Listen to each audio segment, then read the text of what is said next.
Salut à tous, j'espère que vous allez bien. Moi ça va super, on est le mercredi 29 août aujourd'hui.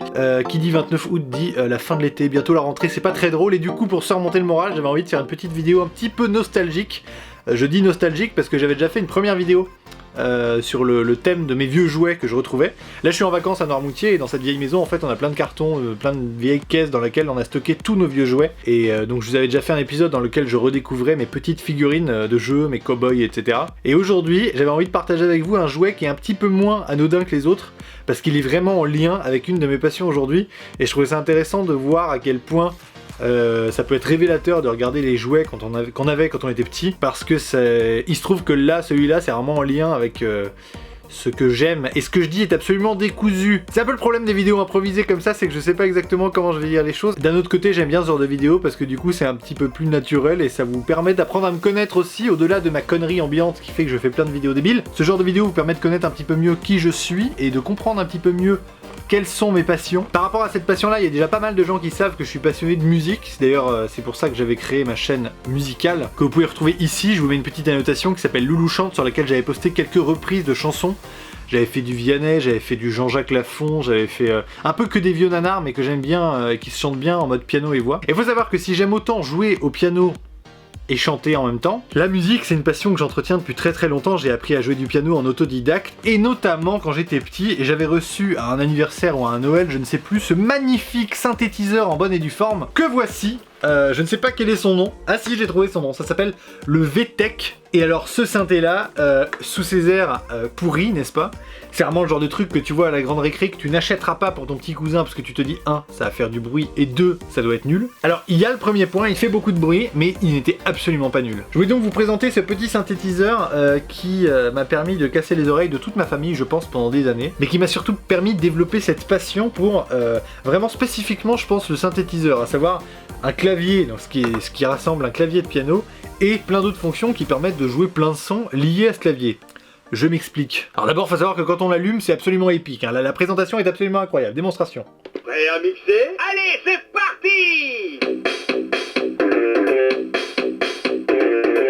C'est absolument incroyable, on est d'accord.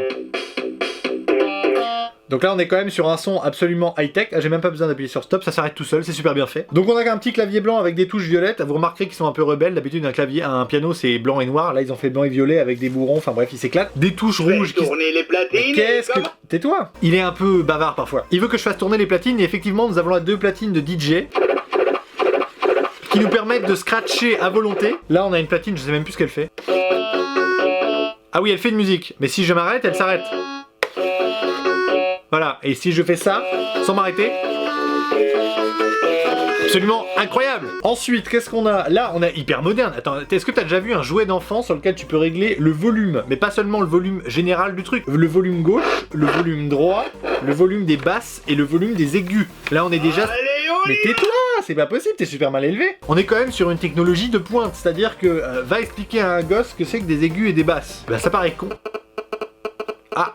Putain, je vais recevoir un texto. Ça veut dire que quelqu'un m'appelle. Ça, c'est ma mère qui m'appelle. Toi les platines, c'est toi les DJ. Qu'est-ce qui fait ça? Ah, c'était déjà un jouet super moderne parce que c'était déjà un jouet où fallait éteindre son téléphone pour pas être dérangé. C'est quand même incroyable. Fais tourner les platines et commence. Aucun rapport. Je suis en mode avion et ça fait quand même du bruit. Bon. À gauche, on a un petit instrument qui permet de faire de la batterie. Un rythme assez basique mais largement suffisant pour s'éclater quand on a 6 ans. À droite, qu'est-ce qu'on a? Bah, je pense un autre rythme de batterie. Ah! Un petit peu plus techno celui-là, hein. Ah non mais là c'est techno quoi. Référence tu l'as ou pas? Ah c'est techno quoi. Ensuite il est évidemment possible de choisir son instrument. Là on a une petite palette d'instruments. Alors ils appellent ça des instruments mais le premier son ça reste quand même un dessin. Mais qu'est-ce qu'il me fait? Le premier son ça reste quand même un dessin de souris. Donc quand t'appuies, il te fait une petite mélodie avec le bruit de l'instrument en question pour te donner un petit peu un aperçu de ce que ça va être. Et là en l'occurrence tu peux jouer de la musique avec un bruit de souris. C'est extrêmement spécial. T'as reconnu ou pas? Ensuite on a un son de piano. Alors en termes de son de piano j'ai vu mieux sur des synthés aujourd'hui mais faut quand même remettre la chose dans son contexte, c'était un synthé de l'époque hein.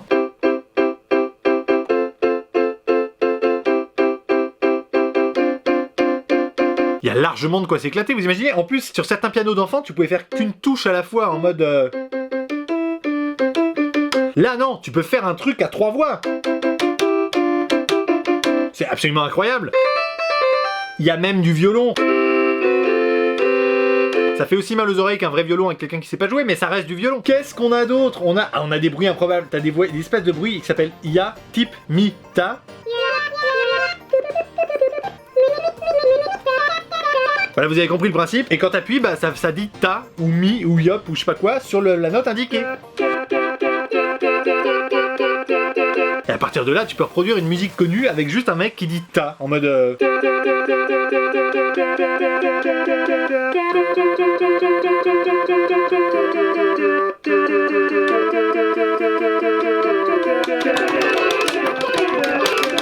Vous avez compris. Donc là-dessus, le principe est assez simple. Et en plus, en haut, t'avais une petite banque de mélodies que tu pouvais apprendre à rejouer. Non mais attendez, je vous dis, c'est vraiment le jouet le plus complet du monde. Il y avait 50 trucs différents. Moi, j'ai déjà vu plein d'autres jouets. T'avais juste 2-3 notes, un tambour et c'est terminé. Là, c'était un véritable synthé. Et je pense qu'à force de passer des heures là-dessus, j'y ai salement pris goût. Ce qui a donné lieu des années après à des tubes aussi pétés que... Alors tu chantes, tu t'auto-tunes, tu fais de la thune sur le dos des gens.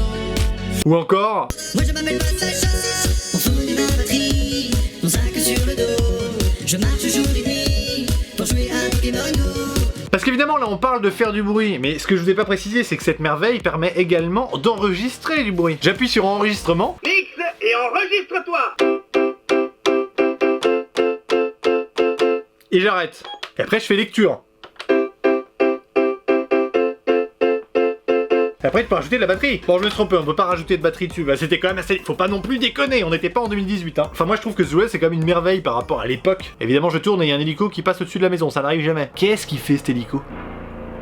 S'il s'écrase sur la maison, je pleure. Alors malheureusement il y a un truc que je voulais vous montrer mais qui ne marche plus, c'est ce magnifique micro. Parce qu'évidemment, on pouvait chanter. Non mais je vous dis, c'était un truc de dingue. T'avais un super micro dans lequel tu pouvais parler et je me souviens quand tu gueulais dedans, par contre fallait vraiment gueuler, t'entendais ta voix qui ressortait par là et par là. C'était hallucinant, moi j'en pouvais plus, j'avais l'impression d'être David Guetta à l'époque. Qui m'a donné aussi je pense évidemment le goût du micro, le goût de chanter et le goût de chanter en jouant du piano. J'aime pas faire Oh mais attendez, ça marche! Attendez, je vous ai dit une connerie, ça marche! Allô? Allô? 1, 2, 3, est-ce que vous m'entendez? C'est hallucinant, ça marche! Punaise, je croyais que c'était cassé, moi. Et ben non, c'est absolument pas cassé, ça fonctionne en bonne et due forme. N'hésite pas à t'abonner et à lâcher un like, lol! C'est hallucinant! Je pensais que ça marchait plus, moi. En fait, fallait juste... Ah, mais c'est parce que... Attendez, j'ai presque envie d'arrêter la vidéo et de jouer avec là. C'est incroyable, en fait il y a tout qui marche encore. Il y a absolument tout qui marche. Voilà, je ne sais pas quoi vous dire de plus sur ce jouet, c'était vraiment une merveille. Pourtant c'est un jouet qui fonctionne avec seulement 4 piles achetées chez Ikea. À mon avis c'est un jouet qui aujourd'hui vaut le prix de 18 €. 18 € pas cher mesdames et messieurs. Et pourtant ce sont des heures d'amusement garanties en famille ou en solo. Attendez, je viens de trouver quelque chose d'hallucinant. Vous savez ce que ça permet d'imiter? Pour les vrais qui me connaissent depuis longtemps, ça permet d'imiter le chauffeur du métro parisien. Mesdames et messieurs, votre attention s'il vous plaît. C'est un accident voyageur, le train est immobilisé en gare de Paris-Montparnasse, merci de patienter un instant, merci. C'est absolument génial! Bon, vous savez quoi, j'arrête la vidéo parce que là j'ai juste trop envie d'aller jouer avec. J'espère que cette vidéo vous aura fait comprendre un petit peu plus d'où me vient ce goût des synthétiseurs, de la musique, de la déconne, tout simplement. Parce que j'en ai fait des conneries avec ce clavier là. Merci d'avoir regardé jusqu'au bout. D'ailleurs, n'hésitez pas du coup à aller vous abonner à ma chaîne Loulou Chante parce qu'à la rentrée, comme je vais avoir beaucoup plus de temps, parce que pour ceux qui ont suivi, je vais faire des vidéos à plein temps maintenant. Je vais avoir le temps de continuer les vidéos sur cette chaîne, mais en plus d'en faire plus sur ma chaîne de chant. Donc allez vous y abonner, c'est gratuit, c'est que du plaisir. Courage à tous ceux et toutes celles qui font leur rentrée, quel que soit le domaine. De la 6e à la 7e année de médecine, il n'y a pas de distinction, c'est la même galère pour tout le monde. Courage à ceux qui travaillent aussi. J'en profite pour vous remercier de manière générale d'être toujours aussi fidèle à ma chaîne. Je vous assure qu'il va y avoir de nouvelles choses qui arrivent très bientôt. À bientôt!